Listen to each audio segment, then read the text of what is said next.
औज़ु बिल्लाहि मिनश्शैतानिर्रजीम बिस्मिल्लाहिर्रहमानिर्रहीम। Dear students, अस्सलामु अलैकुम व रहमतुल्लाहि व बरकातुहू।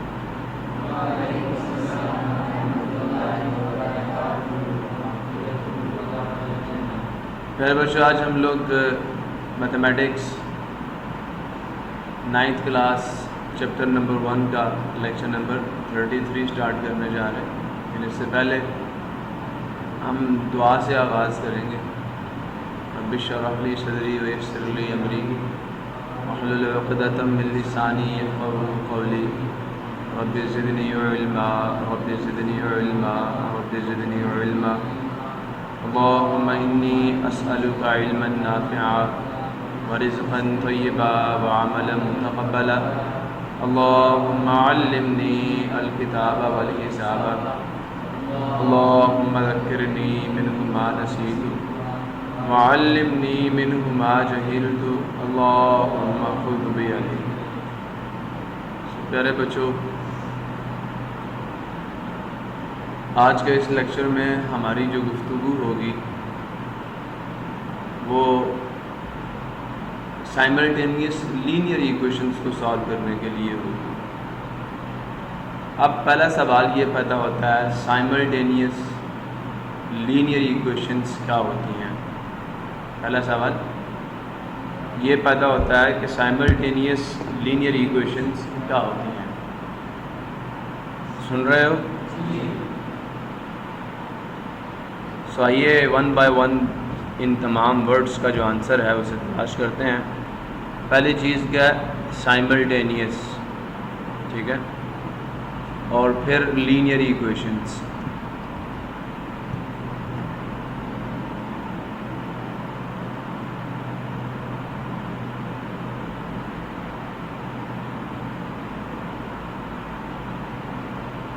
Linear equations.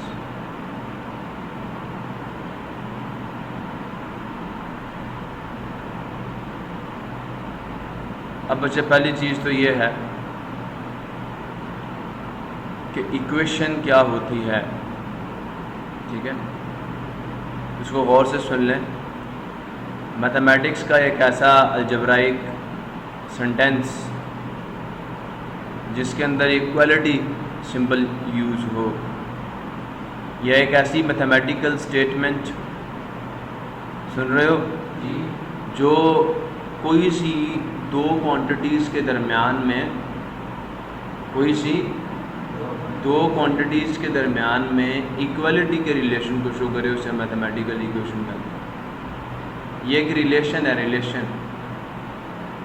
Relation between two quantities in which both quantities are same.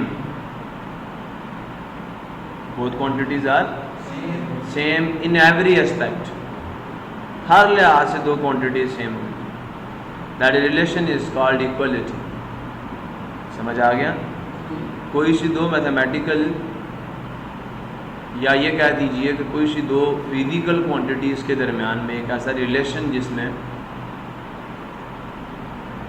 दोनों चीज़ें हर लिहाज से एक दूसरे के बिल्कुल बराबर हों या बिल्कुल एक जैसे की तरह हों, उसे हम क्या कहते हैं? इक्वालिटी या इक्वेशन कहते हैं। क्लियर हो गया? और उसको मैथमेटिकली हम इस सिंबल से शो करते हैं। ये सिंबल है, this sign will be used. ये सब तो इक्वेशंस क्या होंगी? ऐसी मैथमेटिकल स्टेटमेंट्स होंगी जिनके अंदर ये वाला लॉजिकल सिंबल यूज़ होगा, इक्वालिटी का सिंबल यूज़ होगा। किसका सिंबल? इक्वालिटी सिंबल यूज़ होगा। समझ आ गया? Mathematical statements containing equality sign are called equations. अब ये लीनियर इक्वेशंस क्या होती हैं? तो वो इक्वेशंस जिनमें वेरिएबल की हाईएस्ट पावर 1 हो, वो इक्वेशंस जिनमें वेरिएबल की हाईएस्ट पावर जो है, ये जो वेरिएबल्स की पावर्स का ये सम है, वो कितना हो? 1 हो। समझ आया? समझ आया जी? उनको हम क्या कहते हैं? लीनियर इक्वेशंस कहते हैं। ठीक है, मैं लिख देता हूँ इक्वेशंस of the form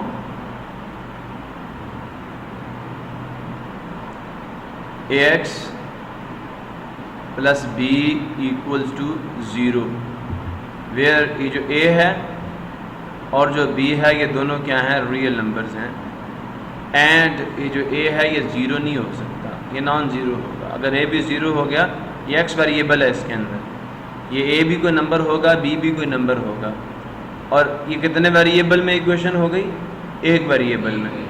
अब ऐसे भी हो सकता था ax plus B Y is equal to C, जिसमें a b और c ये क्या हैं, ये रियल नंबर्स हैं।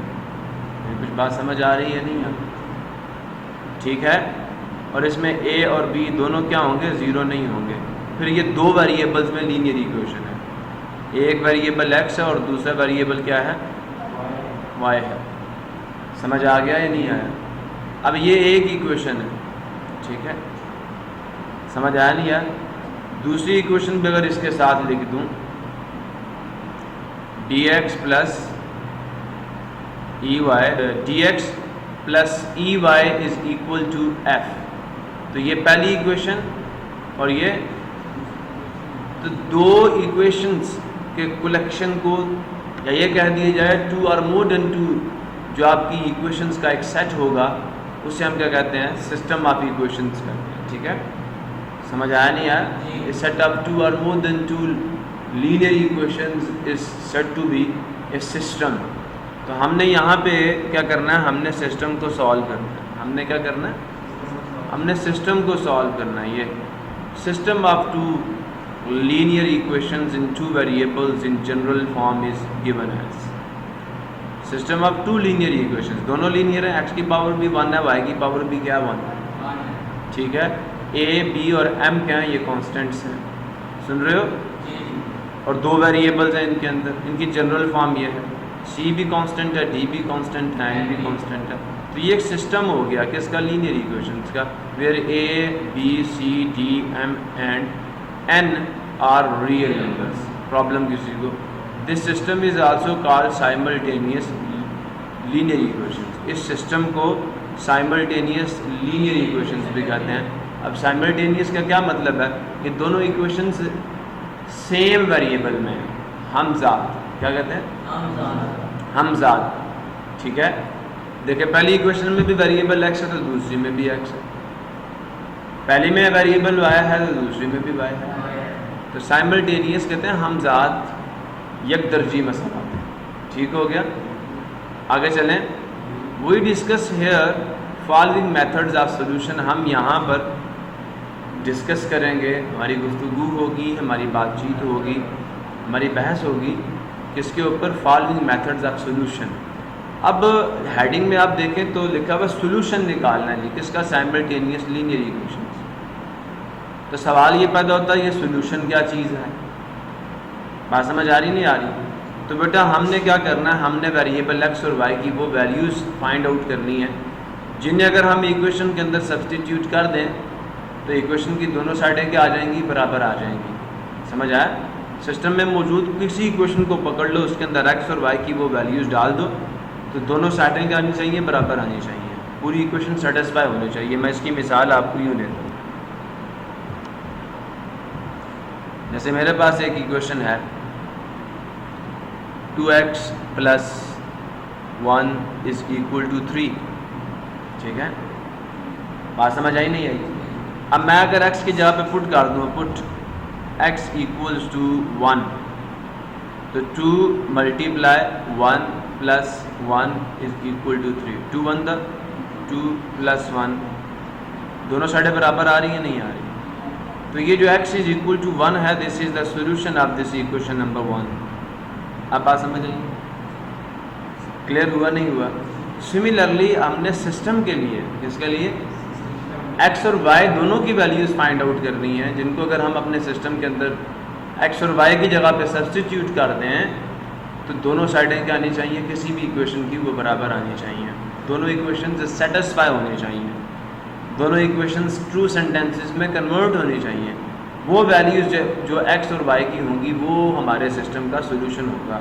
अब वो हमने कैसे ढूंढनी है। जैसे मैंने x इज इक्वल टू 1 कहा और ये सोल्यूशन है, तो मैंने ये कैसे ढूंढा होगा, इसको फाइंड आउट करने का क्या तरीका है कार है। अब बात समझ आइए कि ये वैल्यूज़ हम कैसे फाइंड करते हैं, कैसे मालूम करते हैं, कैसे ढूंढते हैं। तो यहाँ आपकी बुक के ऊपर जो आपने मैट्रिसेस पढ़े हैं, इसमें पहला जो मेथड है x और y की या वेरिएबल्स की उन वैल्यूज़ को फाइंड आउट करने का, वो मैट्रिक्स इन्वर्जन मेथड है। कौन सा मेथड है? मैट्रिक्स इन्वर्जन मेथड है। बात समझ आइए नहीं आई? तो आइए ज़रा इस मेथड को देखते हैं, इस मेथड में क्या होता है। तो मैट्रिक्स इन्वर्जन मेथड क्या है जी, ये अब यहाँ पे जनरली करेंगे। पहले क्या सिस्टम को पकड़ा, ax plus B Y equal to m, ठीक है, समझ आया नहीं है? C X plus D Y equal to n, इसको पकड़ा। फर्स्ट ऑफ ऑल बेटा इसको मैट्रिक्स फॉर्म में लिखेंगे। किस में लिखेंगे? मैं आपको फर्स्ट ऑफ ऑल क्या करता हूँ, आपको किसी एक स्पेसिफिक वैल्यूज़ को यूज़ करके ना, किसी एक सिस्टम में a b c और d m और n की स्पेसिफिक वैल्यूज़ इस्तेमाल करके पहले आपको एक एग्जांपल करवाता हूँ, फिर आपको जनरल मेथड समझाऊँगा।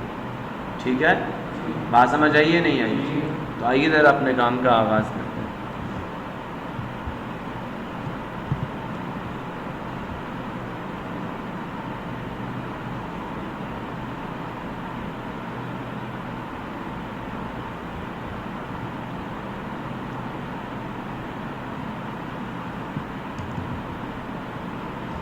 क्वेश्चन नंबर 1 जो है वो ये, solve the following system by using matrix inversion method. देख रहे हो? देख रहे हो भाई? 4x minus 2y equal to 8, 3x plus y equal to -4। So लिखवाइए ज़रा मुझे।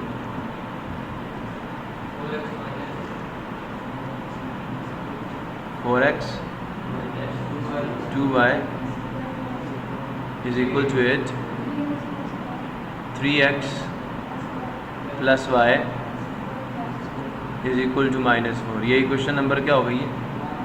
1, और ये क्या हो गई है? 2। अच्छा बच्चे, यहाँ बातें मेरी आपने थोड़ी सी गौर से सुननी है। कुछ बेसिक स्टेप्स हैं इसके अंदर, गौर से सुनना।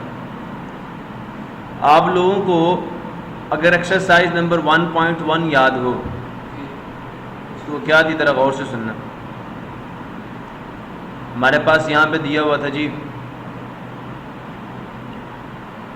जैसे फॉर एग्जांपल यहाँ ए दे दिया, यहाँ बी दे दिया, यहाँ सी दे दिया, यहाँ डी दे दिया, ठीक है। और दूसरी साइड पे आपको एक मैट्रिक्स दे दिया 1 2 3 4। लास्ट क्वेश्चन था ना 1.1 का, आपने कहा था bye using the definition of the equality of matrices ए की क्या वैल्यू आएगी? 1। याद आया कुछ? ए 1 हो गया था, बी 2 हो गया था, सी और डी 4 हो गया था। ऐसा ही है? अच्छा, अब ये देखो, ये तो इक्वेशंस है, ठीक है, इक्वेशंस है ना। क्या मैं इनको मैट्रिक्स फॉर्म में वापस लिख सकता हूँ by using the definition of equality of matrices? तो मेरी बात गौर से सुनना। क्या मैं यूँ लिख सकता हूँ ए बी सी डी? लिख सकता हूँ? नहीं लिख सकता। अब ए किसके बराबर है? ए 1 के, बी किसके है? 2 के, सी किसके है? 3 के, डी किसके है? तो ये एक हमारे पास नया सिस्टम बन गया किसका?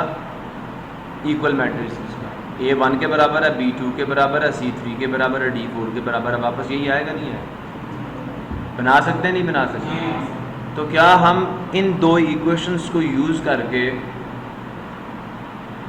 दो इक्वल मैट्रिसेस नहीं लिख सकते? लिख सकते हैं ना। अब मेरी बात गौर से सुनना, मैं यहाँ लिखने लगा हूँ by using definition of equality of matrices. ठीक है भाई, मैट्रिसेस की इक्वलिटी की डेफिनेशन लिख रहा हूँ। अब ये जो आपके पास एक्सप्रेशन लिखी है, इसको आप एक नंबर समझें और इसको दूसरा नंबर समझें। आपको याद होगा यहाँ पे a प्लस अगर t लिखा हो तो a प्लस टी बराबर आएगा किसके? 1 के। याद आया कुछ? जी। हमने 1.1 में यही कुछ किया था, याद आया? तो अब मैं लिखने लगा हूँ 4x minus 2y 3x plus y, एक मैट्रिक्स बना दी है मैंने। अब जहाँ मैंने 4x माइनस 2y लिखा है उसकी जगह पे मैं 8 डाल सकता हूँ, और जहाँ पर मैंने 3x प्लस y लिखा वहाँ मैं -4 डाल सकता हूँ, और ये भी एक मैट्रिक्स बन जाएगा। अब मुझे ये बताओ ये दोनों मैट्रिसेस इक्वल हैं या नहीं? बताइए, इक्वल है ना? तो आप लोगों ने क्या कर दिया, सिस्टम ऑफ इक्वेशंस को इक्वल मैट्रिसेस में कन्वर्ट कर दिया। हो गया, system of equations equal matrices में चली गई। लेकिन अभी भी ये वो फॉर्म नहीं बनी जो हम चाहते हैं। हमने क्योंकि x और y को फाइंड आउट करना है, वेरिएबल्स की वैल्यूज हमने डिटरमाइन करनी है। समझ आया नहीं यार? अब आप में से बहुत सारे बच्चे शुरू में जब मैंने आपको मल्टीप्लिकेशन की डेफिनेशन सुनाई थी कि या सिखाई थी आपको, याद आया कि मैंने कहा था बेटा रो को कॉलम से मल्टीप्लाई करते हैं, तो आप लोगों ने सवाल उठा सर ये कौन सा तरीकाकार है मल्टीप्लिकेशन कि रो को कॉलम से करते हैं, कॉलम को रो से क्यों नहीं करते? समझ आया? फर्स्ट मैट्रिक्स की रो पकड़ते थे, सेकंड मैट्रिक्स का कॉलम पकड़ते थे और मल्टीप्लाई करते थे। याद आया नहीं यार? बेटा आज उसका जवाब आपको मिलेगा। अगर हम वो डेफिनेशन इस्तेमाल ना करें तो फिर हम वेरिएबल्स और कांस्टेंट्स को इन इक्वेशंस के लिए एक दूसरे से अलग नहीं कर सकते। मेरी कुछ बात समझ आई है नहीं है? क्लियर हुआ नहीं हुआ? अब मेरी बातों पे ज़रा थोड़ा सा गौर कीजिएगा, मैं क्या कहने जा रहा हूँ आपको।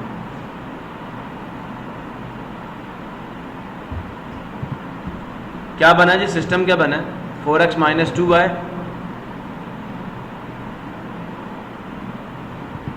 थ्री एक्स प्लस वाई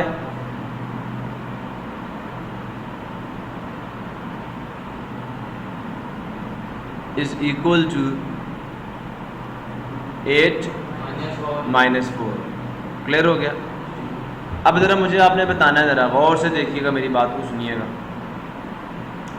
मेरे पास अगर लिखा हुआ हो 4 माइनस 2 3 1, ठीक है जी, और इसके साथ ये लिखा हुआ हो,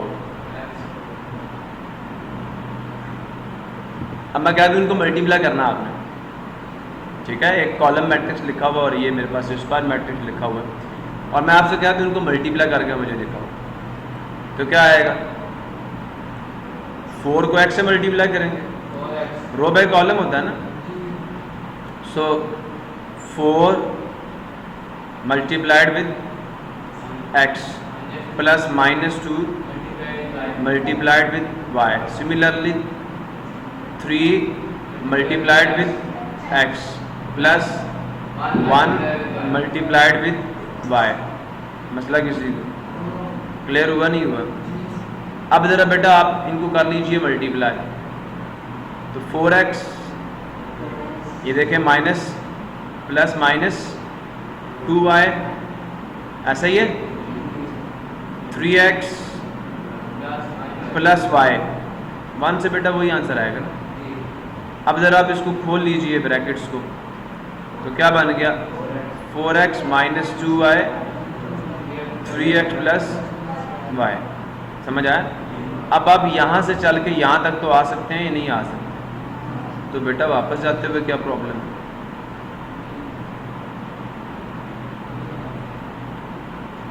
अगर ये चीज़ लिखी हुई हो तो क्या मैं इसकी जगह पर bye using the definition of multiplication in the reverse order, क्या मैं ये नहीं लिख सकता?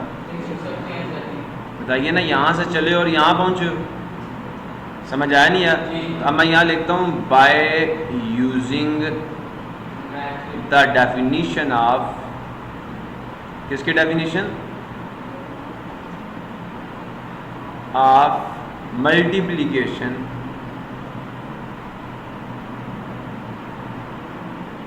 Of matrices of. अगर मैं मल्टीप्लिकेशन की डेफिनेशन को यूज़ करता हूँ तो फिर मेरे पास क्या आ जाएगा? इसकी जगह पे 4 एज इट इज़ आ जाएगा, -2 3 और ये साइन साठ लाजमी लिखना है, ठीक है? और यहाँ पे क्या 1, तो हेयर आई विल राइट 1 और यहाँ पे क्या हो जाएगा x y और आगे क्या है 8 -4। समझ आया नहीं है? तो ये bye using the definition of multiplication of matrices, अगर हम ये जो रो को कॉलम से मल्टीप्लाई करने वाली डेफिनेशन है ये इस्तेमाल ना करें तो क्या हम यहाँ से यहाँ आ सकते हैं? अगर मल्टीप्लिकेशन की डेफिनेशन कुछ और होती, रो से कॉलम को मल्टीप्लाई करने के अलावा कोई और होती तो काम ये कर सकते थे? तो अब हमने क्या कर दिया, हमारे पास इक्वेशंस मौजूद थी, ये सिस्टम ऑफ इक्वेशंस था, ऐसा ही था। हमने क्या कर दिया, उसको मैट्रिसेस के फॉर्म में लिख डाला।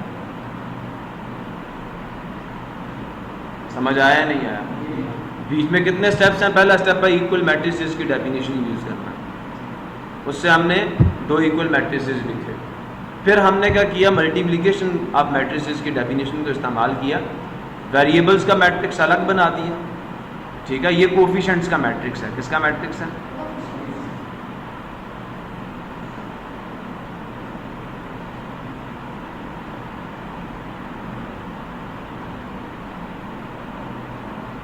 ठीक है जी, ये वेरिएबल्स का मैट्रिक्स है।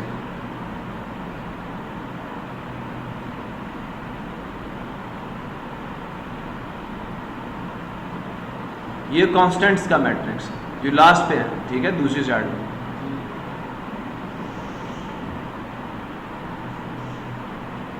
और इसको हम क्या कहते हैं, इस पूरे को, ये जो पूरी इक्वेशन आपकी बनी है, इसे हम कहते हैं मैट्रिक्स फॉर्म। कौन सी फॉर्म?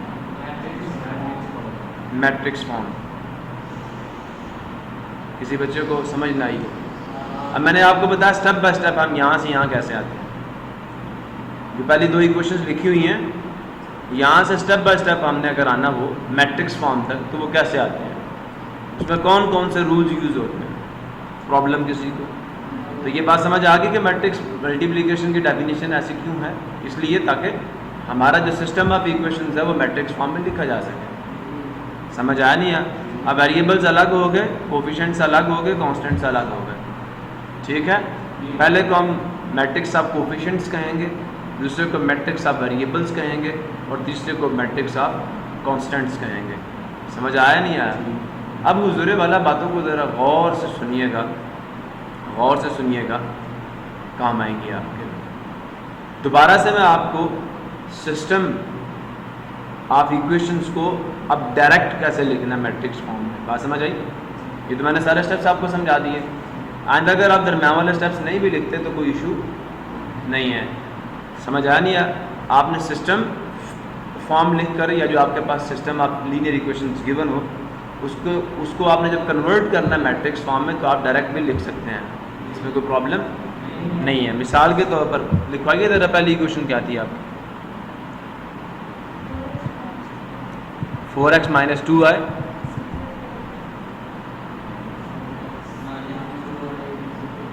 आगे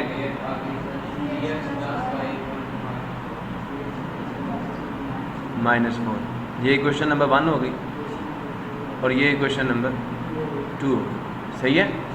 अब क्या करना, हमने सॉल्यूशन लिखा मैट्रिक्स फॉर्म। क्या होगी मैट्रिक्स फॉर्म? 4 - 2, यहाँ से लिखते जाइए जो नंबर लिखे हुए, 4 - 2 3 1, ये आपका कोफिशिएंट्स का मैट्रिक्स बन गया। इसके साथ आप क्या लिखेंगे? वेरिएबल्स का मैट्रिक्स x y, और आगे क्या करेंगे? 8 - 4। प्रॉब्लम किसी समझ आ गई? इसको इक्वेशन नंबर 3 का नाम देंगे हम लोग, मसला किसी। तो ये मैट्रिक्स फॉर्म बन गई। मैट्रिक्स फॉर्म लिखने के बाद अब हमने सपोजिशन स्टेप करना है, सपोज करना है। ये वाला जो मैट्रिक्स है इसको A का नाम देंगे, इसको कैपिटल X का नाम देंगे और इसको कैपिटल B का नाम देंगे। समझ आया नहीं? हम क्या कहेंगे? Let capital A is defined as 4 - 2 3 1। Clear हो गया? फिर ये जो मैट्रिक्स है इसको कैपिटल X का नाम देंगे, स्मॉल लेटर से नाम नहीं देना मैट्रिक्स को, स्मॉल एक्स स्मॉल वाई, ठीक है। And capital B is equal to 8 - 4। Problem किसी क्लियर हो गया। अब जब आपने इसको ए का नाम दे दिया, इसको कैपिटल एक्स का नाम दे दिया, इसको कैपिटल बी का नाम दे दिया, तो इक्वेशन 3 जो कि पहले मैट्रिक्स फॉर्म में है अब सिंबॉलिकल फॉर्म में चली जाएगी। किस फॉर्म में चली जाएगी? सिंबॉलिकल फॉर्म में चली जाएगी। अगर मैं यहाँ पे ए डाल दूँ तो यहाँ पे क्या आएगा? कैपिटल एक्स, यहाँ पे इक्वल आएगा और कैपिटल बी आ जाएगा। बात समझ आई नहीं आई? अब मैं लिखने लगा हूँ नाउ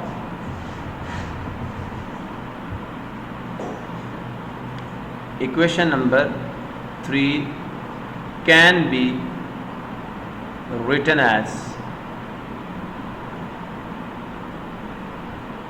कैसे लिख सकते हैं जी? Capital A multiplied with capital X is equal to capital B. ये इक्वेशन नंबर 4 होगी। यही काम किया। देखें ये कैपिटल ए मल्टीप्लाई हो रहा है किसके साथ? कैपिटल एक्स के साथ, और यहाँ पे इक्वल आएगा, यहाँ पे कैपिटल बी आएगा। समझ आया नहीं है? इक्वल एज इट इज़ अपनी जगह पर, इसकी ये जो हमारा वेरिएबल्स का मैट्रिक्स है इसकी जगह पे एक्स, और जो कोफिशिएंट्स का मैट्रिक्स है उसकी जगह पे कैपिटल है।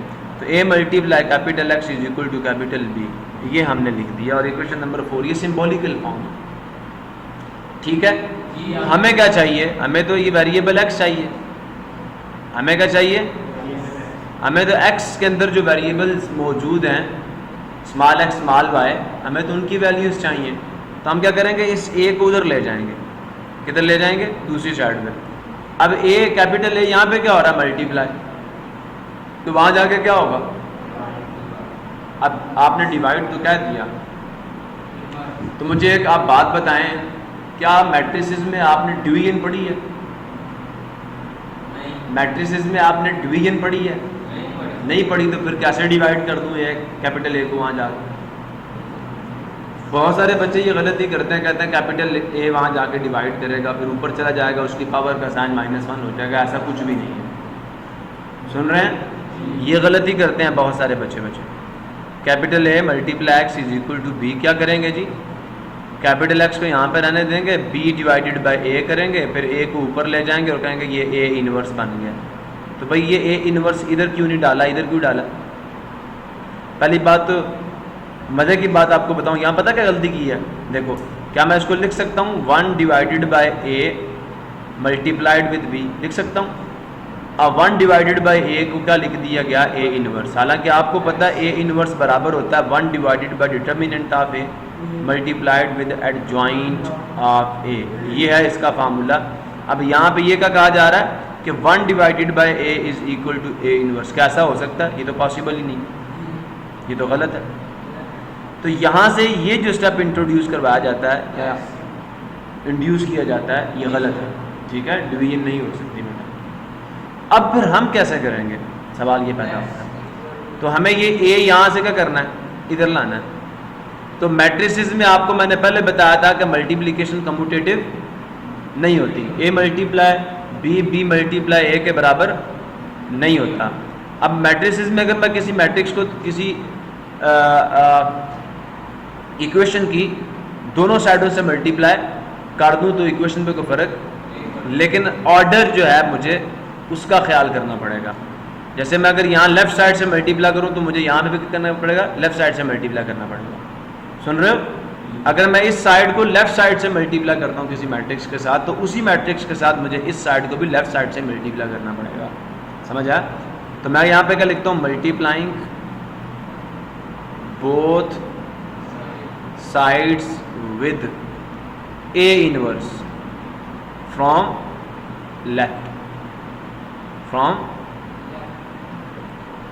लेफ्ट साइड से मल्टीप्लाई करना। ठीक है बेटे? तो क्या आ जाएगा? A inverse multiplied with A X is equal to A inverse multiplied with B. समझ आया? अब मैंने लेफ्ट हैंड साइड को अगर ए इनवर्स से लेफ्ट साइड से मल्टीप्लाई किया तो राइट हैंड साइड को मैंने लेफ्ट साइड से मल्टीप्लाई किया। इससे इक्वेशन पे कोई फर्क नहीं पड़ेगा। प्रॉब्लम किसी को?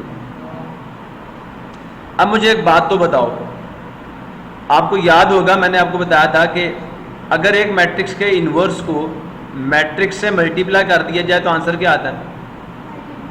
आइडेंटिटी मैट्रिक्स आता है। कुछ याद आया नहीं यार? तो बेटा जी अभी अब हम यहाँ पे क्या लिखेंगे?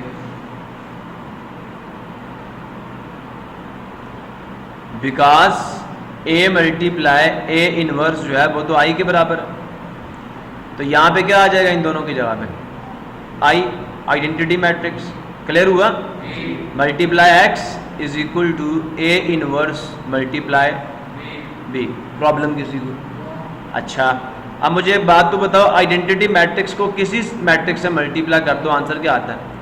जैसे मैं कहता हूँ 1 को किसी नंबर से जैसे मैं 1 को 10 से मल्टीप्लाई करता हूँ, आंसर क्या आएगा? 10 ही आएगा। ऐसा ही है आइडेंटिटी मैट्रिक्स, आप किसी भी मैट्रिक्स को मल्टीप्लाई कर लो, वापस क्या आता है? वही मैट्रिक्स एक्स आएगा। इसका मतलब इसका आंसर एक्स ही आएगा, A inverse multiplied with B. समझ आ गया? ये आपकी सिंबॉलिकल फॉर्म थी और ये आपकी इक्वेशन नंबर 5 आपकी इन्वर्जन फॉर्म है, क्योंकि इसके अंदर मैट्रिक्स का इन्वर्स इस्तेमाल हो रहा है। क्या इस्तेमाल हो रहा है? इसलिए इसको इन्वर्जन फॉर्म कहते हैं। समझ आ गया? चौथे स्टेप से 5वें स्टेप तक हम कैसे गए हैं? समझ आ गया? अगर आप बीच वाले ये 2 स्टेप्स या 3 स्टेप्स जो हैं अगर आप नहीं लिखते और आप सिर्फ क्या करते हैं, दिस इम्प्लाइज दैट का साइन डालकर एक्स को यहाँ पे रहने देते हैं और कैपिटल ए जो है इसका इन्वर्स आप यहाँ डाल देते हैं, मतलब ये वाली फॉर्म डाल देते हैं, तो नो प्रॉब्लम। लेकिन आपको समझ होनी चाहिए कि हम यहाँ से यहाँ तक कैसे जाएंगे। क्लियर हो गया? सबसे पहले कौन सी फॉर्म लिखी थी? Matrix form. उसके बाद हमने सिंबॉलिकल फॉर्म बनाई। सिंबॉलिकल फॉर्म से हम कहाँ पे जा रहे हैं? आप इन्वर्जन फॉर्म पे। अब आगे सारी कैलकुलेशन है। अब आगे सारी क्या है? सबसे पहले हमने मैट्रिक्स फॉर्म लिखी, फिर सपोजिशन स्टेप के बाद हमने क्या कर दिया? सिंबॉलिकल फॉर्म लिख दी, और सिंबॉलिकल फॉर्म के बाद हमने इन्वर्जन फॉर्म लिख दिया। ठीक है, ये स्टेप्स हैं। अब आपने क्या करना है भाई? इस इक्वेशन को देखें, आपके पास कैपिटल एक्स की वैल्यू है, कैपिटल एक्स की वैल्यू है, बिल्कुल है। स्मॉल एक्स स्मॉल वाई है या नहीं? बिल्कुल है। क्या आपके पास कैपिटल ए की वैल्यू है? क्या ए इनवर्स की वैल्यू है? इसका इनवर्स नहीं है। कैपिटल बी भी है। अब देखिए हमारे पास कैपिटल बी भी मौजूद है, कैपिटल एक्स भी मौजूद है, लेकिन ये मौजूद नहीं है, ए इनवर्स मौजूद नहीं है। बात समझे हो नहीं समझे? स्टेप समझ आ रहे नहीं आ रहे? सबसे पहले मैट्रिक्स फॉर्म, पहला स्टेप, फिर दूसरा स्टेप है सिंबॉलिकल फॉर्म, तीसरा स्टेप है इन्वर्जन फॉर्म। अब चौथा स्टेप जो है, इसके बाद 3 स्टेप्स तो ऑटोमेटिकली ऐड होते हैं ए इनवर्स फाइंड करने के। अब हम क्या करेंगे? ए का डिटर्मिनेंट निकालेंगे, ए का एडजॉइंट निकालेंगे और इनवर्स का फार्मूला लिखकर उसके अंदर वैल्यू सब्स्टिट्यूट करेंगे और ए इनवर्स की वैल्यू हमारे पास आ जाएगी। बात समझ आई नहीं आई?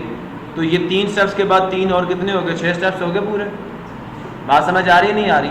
तो अब बच्चा ये इक्वेशन नंबर 5 हमें ये कह रही है कि हमने ए इनवर्स की वैल्यू जो है वो डिटरमाइन करनी है। किसी बच्चे को ये बातें समझ ना आई हो?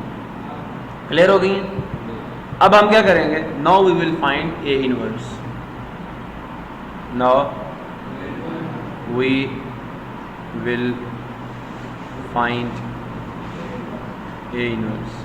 क्लियर हो गया? अब मुझे ये बताएं, सबसे पहले क्या करेंगे? डिटर्मिनेंट ऑफ ए निकालेंगे। अब ए की क्या वैल्यूज थी? 4 - 2 3 1, 4 3 1, 4 मल्टीप्लाइड विद 1, ठीक है, -3 multiplied with -2। Determinant of A is equal to 4 multiply 1 कितना हो गया? 4। दोनों के साइन डिफरेंट है ना, तो मल्टीप्लिकेशन में आंसर माइनस में आएगा 3 to the 6। Determinant of A is equal to 4 + 6 and determinant of A is equal to 10। मसला किसी को क्लियर हो गया? Any problem? अब हम क्या करेंगे? एडजॉइंट निकालेंगे।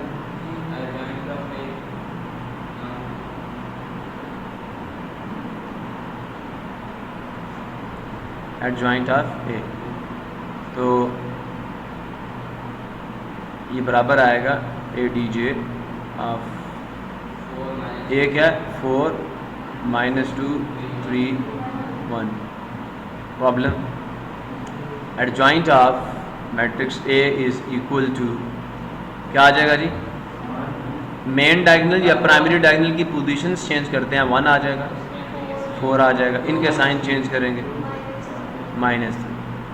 प्रॉब्लम किसी को क्लियर हो गया। अब ये हमारे पास 5वीं इक्वेशन थी, ये 6ठी आ गई, ये 7वीं इक्वेशन आ गई। अब बच्चे हम क्या करेंगे, 9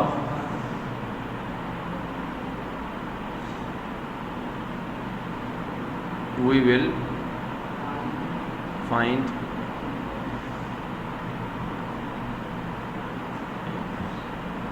अब बताइए ए इनवर्स का फार्मूला क्या है, 1 divided by determinant of A multiplied with adjoint of ए।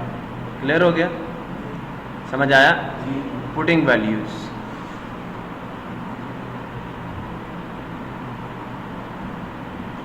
क्या आ जाएगा जी, A inverse as it is 1 divided by determinant of A की वैल्यू आई थी 10, एडजॉइंट ऑफ ए की क्या वैल्यू आई है 1 2 -3 4।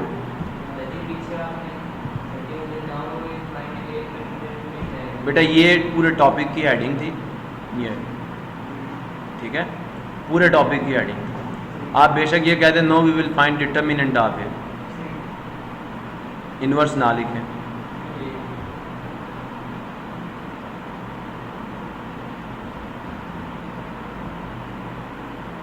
क्लियर हो गया। वैसे टॉपिक जो था वो ए इनवर्स फाइंड करना था ना, इस वजह से मैंने ए इनवर्स लिख दिया और उसके बाद हमने डिटर्मिनेंट निकाल लिया, ठीक है। तो अब एडजॉइंट ऑफ ए क्या है जी, 1 2 -3 4।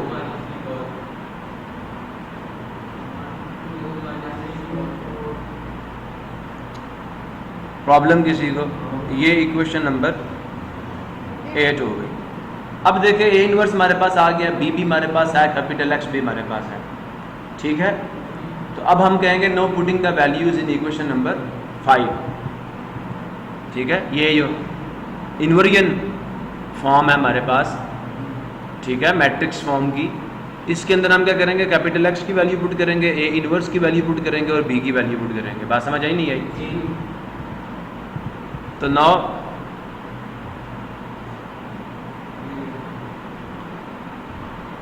Putting values of capital x, A inverse and be in equation number 5। Clear हो गया। अब इक्वेशन नंबर 5 क्या, बिकॉज इक्वेशन नंबर 5 है capital X is equal to A inverse multiplied with, ये इक्वेशन नंबर 5 है। अब कैपिटल एक्स की क्या वैल्यू थी, स्मॉल एक्स स्मॉल वाई, और ए इनवर्स की वैल्यू क्या आई है 1 डिवाइडेड बाय 10 मल्टीप्लाइड विद 1 2 -3 4। एक दफ़ा दोबारा ज़रा देख लेते हैं, देखें 1 2 -3 4। अब बी की क्या वैल्यू थी 8 -4, ये डाल दी हमने बी की वैल्यू 8 -4। प्रॉब्लम किसी को, स्मॉल एक्स वाई, अब ये बराबर आ जाएगा, गौर से देखें, 1 डिवाइडेड बाई 10 को एज इट इज़ लिखें, पहले इन दोनों को मल्टीप्लाई कर, ठीक है। 1 multiplied with 8 plus 2 multiplied with -4 -3 multiplied with 8 plus 4 multiplied with -4। Clear हो गया। प्रॉब्लम किसी को, अब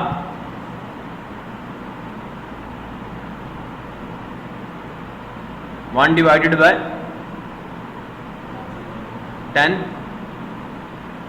मल्टीप्लाइड विथ 1 मल्टीप्लाई 8 हो गया, प्लस 4 टू द 8 लेकिन नेगेटिव, प्लस 8 प्लस -8 आ जाएगा। जी सर। फिर उसके बाद -24 और -16, -24 प्लस -16। प्रॉब्लम किसी को? अब ज़रा ब्रैकेट्स को ओपन कर लेते हैं। XY is equal to 1 divided by 10, 8 -8 -24 -16। XY 1 divided by 10, 0 -40।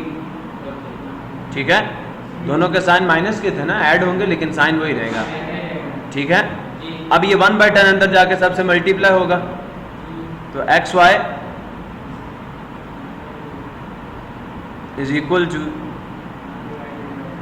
1 divided by 10 multiplied with 0, 1 divided by 10 multiplied with -40।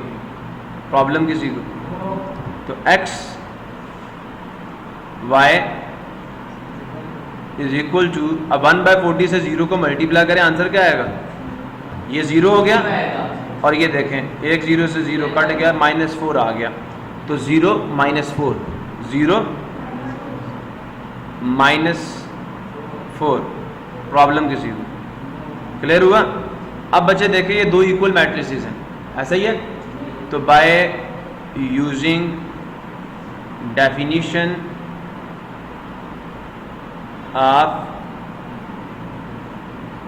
Of equal matrices, बताइए x की क्या वैल्यू होगी? 0, और y की क्या वैल्यू होगी? -4। ठीक है जी। सो लिहाजा सोल्यूशन सेट क्या बन गया? x, y is equal to, x की क्या वैल्यू है? 0, और y की क्या वैल्यू है? -4। क्लियर हो गया? ये आपका आंसर आ गया। अब हमने चेक करना कि ये आंसर ठीक है, वाकई सोल्यूशन है ये। मेरी बात समझ आ रही है नहीं आ रही? क्या वाकई ये हमारा सोल्यूशन है या नहीं? तो जो हमारे पास सिस्टम ऑफ इक्वेशंस था ज़रा मुझे वो लिखवाएं। 4x - 2y is equal to 8, 3x plus is equal to -4। अब पुट करें x equals to 0, y equals to -4। पहली इक्वेशन में बेशक पुट कर लें या दूसरी में कर लें, ठीक है। मैं पहले 1 में पुट करता हूँ, चेक कीजिएगा। 4 मल्टीप्लाई x की जगह पे क्या आ जाएगा? 0, -2 मल्टीप्लाई y की जगह पे -4, ब्रैकेट डाल के वैल्यू पुट करनी है, इज इक्वल टू 8। ये तो 0 हो गया। अब देखें 4 to the 8, ये भी -2, वो भी -4, दोनों के साइन सेम, आंसर प्लस में आएगा। Positive 8 is equal to positive 8। Clear हुआ नहीं हुआ? समझ आया? अब दूसरी इक्वेशन में पुट करके चेक करें क्या वो इक्वेशन जो है सेटिस्फाई होती है नहीं होती। तो 3 मल्टीप्लाई 0 प्लस y की जगह पे क्या आ जाएगा? -4 इज इक्वल टू -4। अब ये तो 0 हो गया, -4 इज इक्वल टू -4। दोनों इक्वेशन सेटिस्फाई हुई नहीं हुई? दोनों इक्वेशनों की साइडें आपस में बराबर आ रही हैं, ऐसा ही है। तो इसका मतलब जो सोल्यूशन आपने निकाला वो ठीक निकाला। अब मैं दोबारा से आपको एक रिकॉल दे देता हूँ सारे प्रोसेस, सारे सवाल की, ठीक है। मैंने क्या किया, शुरू में हमने यहाँ से लेक्चर शुरू किया, ठीक है, यहाँ से। तो मैंने कहा ये हमारे पास सिस्टम ऑफ इक्वेशंस हमें गिवन है, उसको हमने किस में लिख दिया? मैट्रिक्स फॉर्म में। याद आया? सिस्टम ऑफ इक्वेशन से मैट्रिक्स फॉर्म में आए, और मैट्रिक्स फॉर्म को क्या किया? सिंबलाइज किया। जो कोफिशिएंट्स का मैट्रिक्स था उसको ए का नाम दिया, जो वेरिएबल्स का था उसको एक्स का नाम दिया, और जो कांस्टेंट्स का था उसको बी का नाम दिया, और हमारे पास सिंबॉलिकल फॉर्म बन गई। हमने क्या किया? सिंबॉलिकल फॉर्म में ये जो ए था इसको दूसरी चार्ट पे ले गए और ए इन्वर्स बना, ऐसे किया। वो पूरा प्रोसेस मैंने आपको समझा दिया। इन्वर्जन फॉर्म आ गई। अब इन्वर्जन फॉर्म हमारी लास्ट फॉर्म है। अब हमने क्या करना है? इसमें वैल्यूज सब्स्टिट्यूट करनी है, लेकिन पहले वैल्यूज फाइंड तो करेंगे, है ना। पहले वैल्यूज फाइंड तो कर लें। तो क्या होगा? अब ए इन्वर्स को हमने निकाला, 3 स्टेप्स थे। ए का डिटर्मिनेंट निकाला, ए का एडजॉइंट निकाला, और फिर क्या किया? फार्मूले में वैल्यू सब्स्टिट्यूट करके ए इन्वर्स आ गया। अब हमारे पास कैपिटल एक्स भी है, ए इन्वर्स भी है, और बी भी है। हमने क्या किया, पुटिंग द वैल्यूज, आप capital x A inverse and be in equation number 5 जो कि हमारी इनवर्जन फॉर्म थी, वैल्यूज पुट कर दी। अब पहले हमने क्या किया, एडजॉइंट ऑफ ए को बी से मल्टीप्लाई किया, ये एडजॉइंट ही था ना, ये मल्टीप्लाई किया। जब हमारे पास एक मैट्रिक्स बन गया, फिर 1/10 को अंदर जाकर हमने सबसे मल्टीप्लाई किया, तो हमारे पास ये आखिर पे एक इक्वेशन आ गई। अब हमने इसके ऊपर इक्वल मैट्रिसेस की डेफिनेशन अप्लाई की, एक्स की वैल्यू भी हमारे पास आ गई और वाई की वैल्यू भी हमारे पास आ गई। प्रॉब्लम किसी को? अब बेटा आपका होमवर्क क्या है, आपने होमवर्क क्या करना है ये आप ज़रा देख लें। एक्सरसाइज नंबर 1.6, इसका पहला सवाल जो उसके 8 पार्ट है। कितने पार्ट है? ये 8 के 8 आपने किससे करने हैं? मैट्रिक्स इनवर्जन से करने हैं।